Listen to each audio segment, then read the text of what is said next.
ശ്യാമസുന്ദര കിരകിരാര ഭൂമി. സച്ചു ഓ എനിക്ക് 2-3 ദിവസമായിട്ട് ഉറക്കം പോലും ഇല്ല. എന്താ വയറു പോയി? അതല്ല, പിന്നെ എനിക്ക് എന്തൊക്കെയോ ഉൾവിളികൾ. ഇതെവിടെ? മലയാള സിനിമയ്ക്ക് എന്നെ വേണോടാ. മലയാള സിനിമയ്ക്ക് എന്നെ അങ്ങ് വിട്ടുകളയാൻ പറ്റില്ല. അങ്ങനെ വിട്ട് കളയാൻ പറ്റൂല എന്നുണ്ടെങ്കിൽ നീ എങ്ങാനും ഒരു ഷോർട്ട് ഫിലിം പോലെ ഇടടേ. ഷോർട്ട് ഫിലിം എടുക്കാൻ എൻ്റെ ഇഷ്ടം പോലെ സ്റ്റോറി ഉണ്ട്. നീ മാറിയില്ല, പശു കൊരുത്തെടുക്കും. എൻ്റെ സിനിമ ഇറങ്ങുമ്പോൾ നീ കാണൂല. എടാ, സ്റ്റോറി കയ്യിലുണ്ടെങ്കിൽ എഴുതി വെക്കണം. അത് തിരക്കേതായിട്ട് എഴുതി വെച്ചാൽ മാത്രമേ നടക്കുകയുള്ളൂ. മനസ്സിലായി? അതാണ് എൻ്റെ മെയിൻ ആയിട്ടുള്ള പ്രശ്നം. എനിക്ക് എഴുതാൻ ഇച്ചിരി പാടാണല്ലേ. എനിക്ക് 2 അക്ഷരം എഴുതുമ്പോൾ തന്നെ എൻ്റെ ഈ ഭാഗത്തെ മസിൽ കയറി പിടിക്കും. അല്ലാതെ മടിയുണ്ടല്ല. മടിയുടെ അല്ലടാ, എനിക്ക് എഴുതണ കാര്യം പണ്ടേ ബുദ്ധിമുട്ടാണല്ലേ. നീ എഴുതൂ.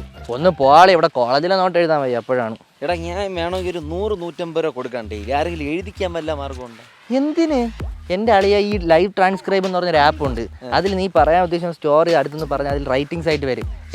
പിന്നെ എൻ്റെ കോളേജിലെ പ്രൊഫസർ സാർ ഇങ്ങനെ നോട്ട് പറയുമ്പോഴത്തെ എനിക്ക് കൂടെ എഴുതാൻ പറ്റില്ല. ഞാൻ ഈ ആപ്പ് അങ്ങ് ഓണാക്കി വെച്ച് കൊടുക്കും. നോക്കുമ്പോൾ അതിൽ സ്പീഡായി എഴുതി വരും. ഓ ഞാൻ ഇപ്പോഴാണ് അറിയണത്. നിന്റെ ഉള്ള ഒരു സ്റ്റോറി ഇതിൽ പറഞ്ഞാണ്. സ്റ്റോറി ഒരിടത്ത് ഒരു അപ്പൂപ്പനും അമ്മൂമ്മ ഉണ്ടായിരുന്നു. അപ്പൂപ്പനും അമ്മൂമ്മ ഇങ്ങനെ ജീവിച്ചുകൊണ്ടിരിക്കുമ്പോഴാണ് അമ്മൂമ്മയ്ക്ക് ഇലയപ്പം തിന്നാൻ കൊതി. അങ്ങനെ ഇലയപ്പം ഉണ്ടാക്കാൻ വേണ്ടിയിട്ട് വിറവെടുക്കാൻ വേണ്ടിയിട്ട് അപ്പൂപ്പൻ ഇവിടെ പോയി കാട്ടിപ്പോയപ്പോൾ ഒരു ആന അപ്പൂപ്പൻ്റെ മുന്നിൽ വന്ന് നിൽക്കണം. അപ്പൂപ്പനാണെങ്കിൽ എന്ത് ചെയ്ത്